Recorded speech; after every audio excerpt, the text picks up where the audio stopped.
Well, hey again. Another night, 2:45, heading down across the field here. See what happens or doesn't.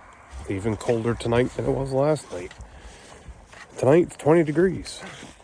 So I wish you fine folks that believe in global warming would send us some. We'd appreciate it. Could definitely use it right now. Look at that big old pile right there, huh? Check it out. Yep, that's half of a white net. That's about 1.5 pounds. Sounds pretty good, doesn't it? The only problem is when you realize it's all krill, that's that white crap you see floating around in there, and fleas. Now, due to the tide cycle, we're just at that point, you know, it's coming up on 4:45 in the morning, and I'm tired. But if I go to bed and I sleep for a little bit, it's going to completely screw me up trying to go to bed tonight. I almost said tomorrow night. No, it would be tonight, because the sun's going to be coming up here pretty quick. So we'd get through today, and then I'll go tend early tomorrow morning. So if I sleep now, it's just going to frig up everything before I go tend tomorrow morning, because I'll go to bed tomorrow night, try and crash out somewhat early, and I'll lay there and toss and turn for 3 or 4 hours and fall asleep right before the alarm starts barking at me. Yeah. That's just how fishing goes. Tell me what you see. The eel. The eels? Yeah. Do they look okay? Yep. There's more nasty water in there. Yeah, there's some skulls around the edge already, isn't there? Yeah. We just cleaned it yesterday. Yeah. Now it's dirty again. Yeah, another few days we'll have to do it all again. Changing out tank water in the truck. Get rid of this whole nasty stuff.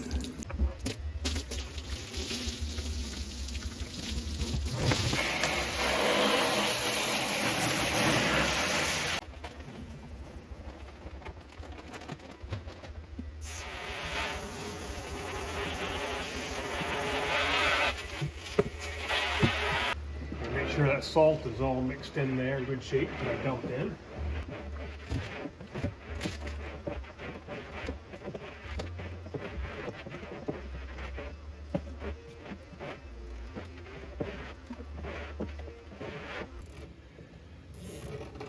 I use a zip tie on these just to make sure they don't slide apart while I'm driving down the road.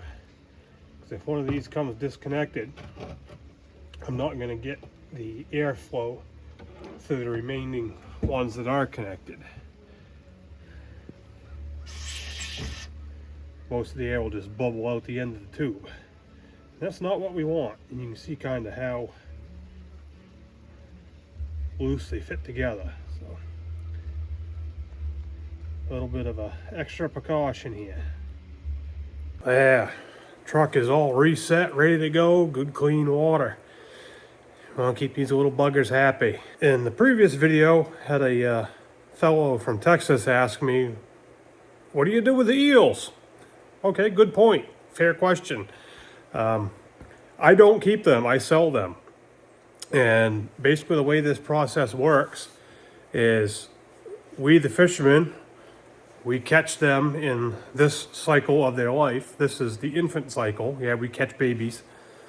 And then we sell them to a dealer buyer, same thing. Those dealers have to be all licensed through the state. You can't just sell them to anybody. Can't use cash anymore either. That's a criminal offense. The state has outlawed cash. Figure that one out. I'd love to see that lawsuit. But anyway, so we sell them to a buyer. Buyer can buy from any licensed fisherman. Then when the buyer decides they have enough weight to ship out, they have to call the Marine Patrol to come and observe them packing their product to ship. This is out of control these days. So they pack them up into bags with water, drive them full of oxygen, and then throw them on an airplane and ship them to Asia. And somehow these little things survive in bags of water with oxygen. I don't know how they do it, but they do it. That's out of my realm. My job is catch them, hang on to them, get them to a buyer, sell them, and then that's the end of my story. So they fly them over to Asia, Hong Kong, China, Japan, over into that region. From that point, once they arrive there, they get put into farms. And somehow the Asians get into their heads, talk to them, and teach them how to eat. And within about a year's time, they'll grow them up to marketable size. Yay long. Then they're marketable. And that takes 10 to 15 years-ish in the wild for them to do that naturally. I'll get back to that. So in Asia, they somehow talk to them, teach them, hey, you need to eat, they do that in a much shortened time frame. Then they sell them. It's a white flaky meat and it's considered a delicacy over there. And yes, some of that goes to sushi. So the way these little guys work is they are born in the Sargasso Sea, which is just a great big huge bomb hole down south of Bermuda. And that's where they start their life. Then they will ride the tidal currents coming up the East Coast, and they will swim into waterways coming up through the East Coast. Some make it across the Atlantic and wind up in Europe. And they're not river specific. So mommy might come out of Maine, daddy could come out of the Carolinas. They spawn down in the Sargasso. Rough numbers, the last I knew years ago, a mommy and a daddy makes roughly 16 million babies. That's a lot of little babies. So here we have the babies. And after they spawn, they die. That's just the life cycle. So little babies, they're not river specific. They're not going to come to the same rivers that mommy and daddy came from. They're just going to go wherever they feel like going, and Mama Nature says go here. They hang a left. So this group might hang a left and head into South Carolina. This group might go a little further north, bang a left, head up Virginia. Next ones go a little higher north. Well, we're going to swing left here and we'll go into Jersey, New York, Mass, whatever. That's just how they work. It's whatever Mother Nature tells them to do.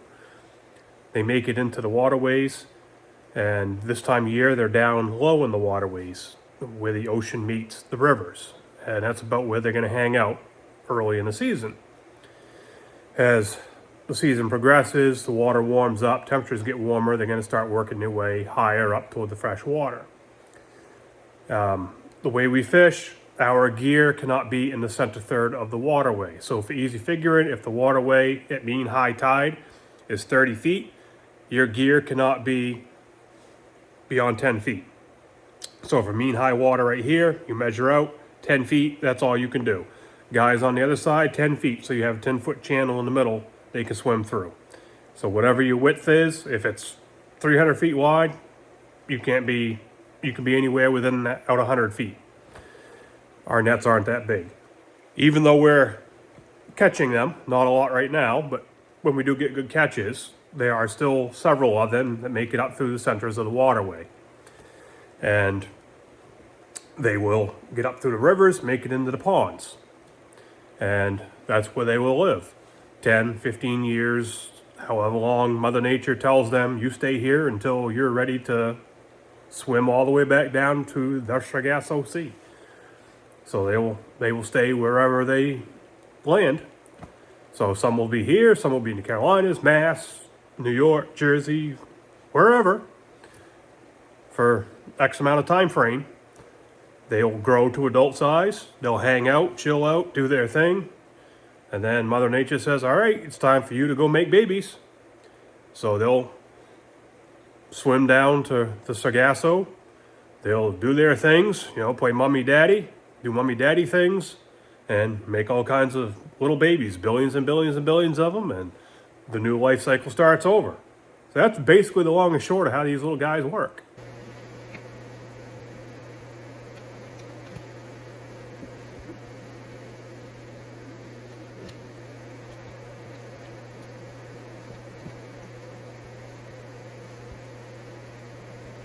You just noticed I was in the tank cleaning up the bathtub ring there.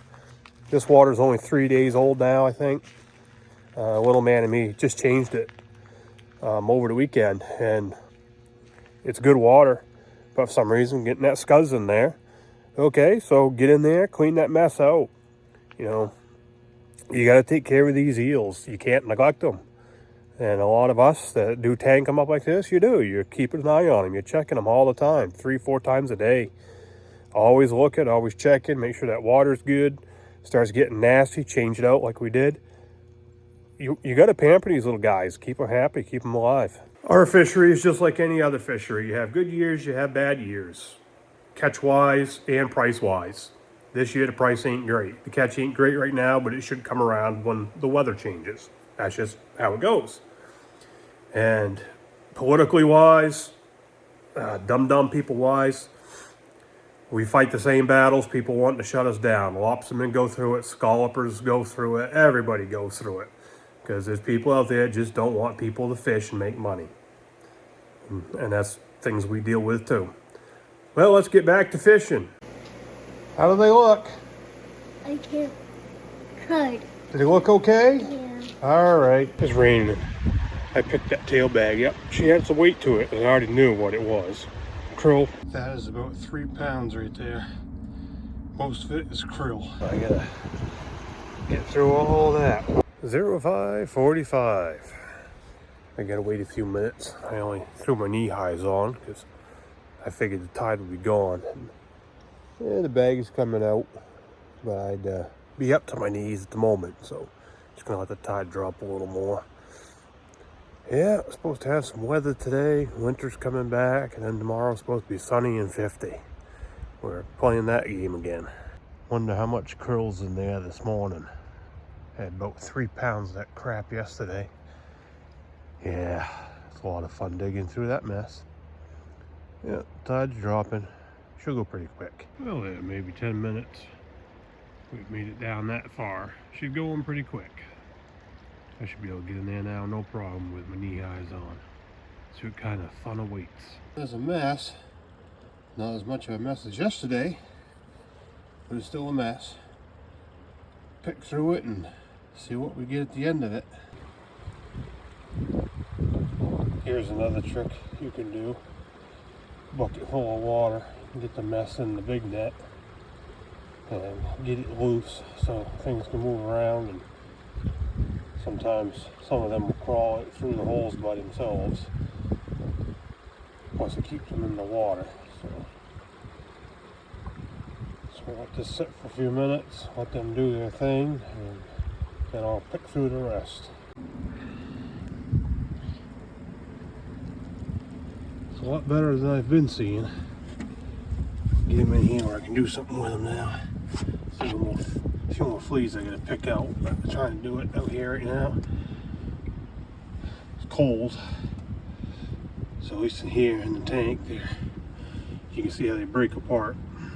I got the worst of this stuff out down in the brook, but it's just above freezing and the wind's blowing, so you got wind chill to consider.